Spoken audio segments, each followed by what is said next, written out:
दोस्तों, इस वीडियो में मैं आपको बताऊंगी हर आदमी का एक भाग्य होता है और कोई भी किसी का भाग्य विधाता नहीं होता।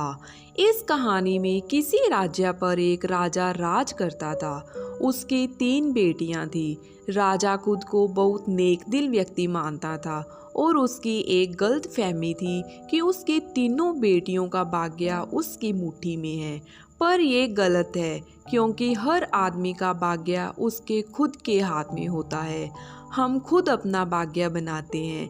पर यही बात राजा को उसकी तीसरी बेटी ने समझाई।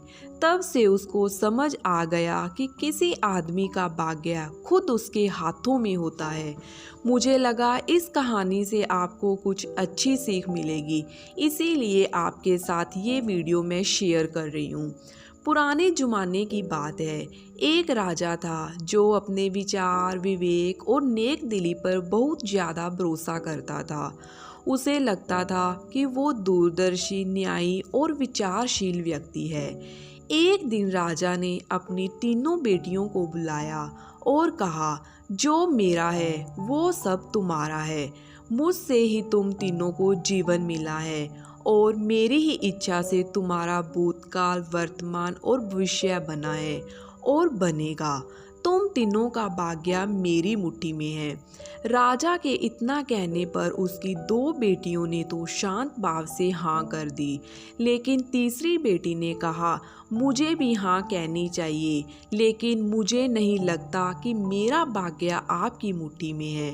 राजा इस बात को सुनकर गुस्सा हो गया और अपनी बेटी के इन कथनों को चुनौती समझा। उसने खुद को सही साबित करने का फैसला लिया और अपनी तीसरी बेटी को जेल में कैद कर दिया।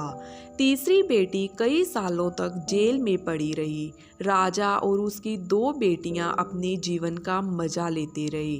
राजा यही सोचता कि मेरी जिद्दी बेटी मेरे हुक्म और इच्छा से जेल में बंद है और कोई भी यही समझेगा कि राजा का हुक्म चला और वही हुक्म इस लड़की का भाग्य बन गया।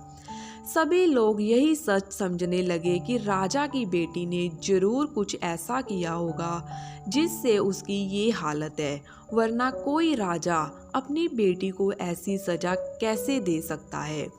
राजा भी कभी कभार अपनी बेटी को देखने आता।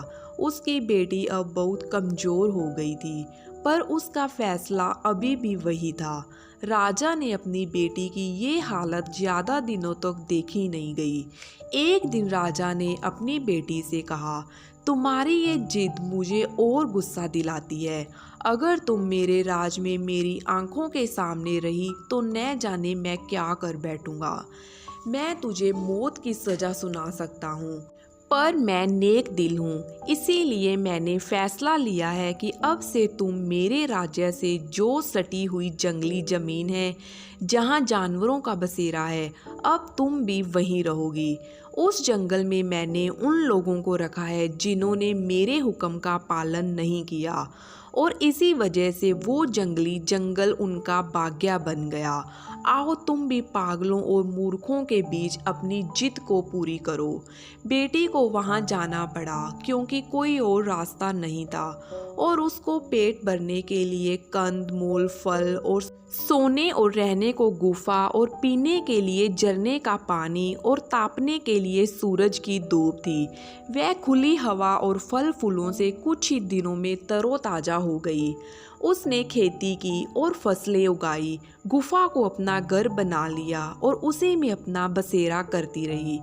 एक दिन न जाने कहाँ से एक भटकता हुआ राहगीर वहाँ आ पहुँचा। तो वही हुआ जो सदा से होता आया है।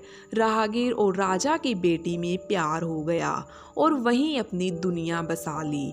जंगल में मंगल हो गया और उन दोनों ने उस जंगल में रहने वाले अन्य लोगों की मदद से उनके साथ जंगली जंगल को एक शहर बना दिया।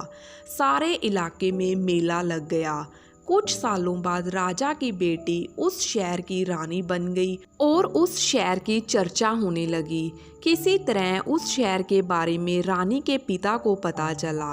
राजा उस जगह को देखने पहुंचना भी था, क्योंकि जिन लोगों से वो नफरत करता उन लोगों ने इस देश में एक नई जगह बनाई थी। वहाँ उसने अपनी जिद्दी बेटी को जब रानी के रूप में देखा और उसके साथ एक खूबसूरत युवक को देखा जो इस देश का राजा था, तो दंग रह गया। बेटी ने अपने पिता का मुस्कुराकर स्वागत किया और अपने पिता से कुछ नहीं कहा, पर राजा ने सुना और उसे आवाज़ सुनाई दी कि हर आदमी का अपना भाग्य होता है और कोई भी किसी का भाग्य विधाता नहीं है। राजा को खुद ब खुद अपनी गलती का एहसास हो गया। उसने सबको अपने भाग्य पर छोड़कर आज़ाद कर दिया।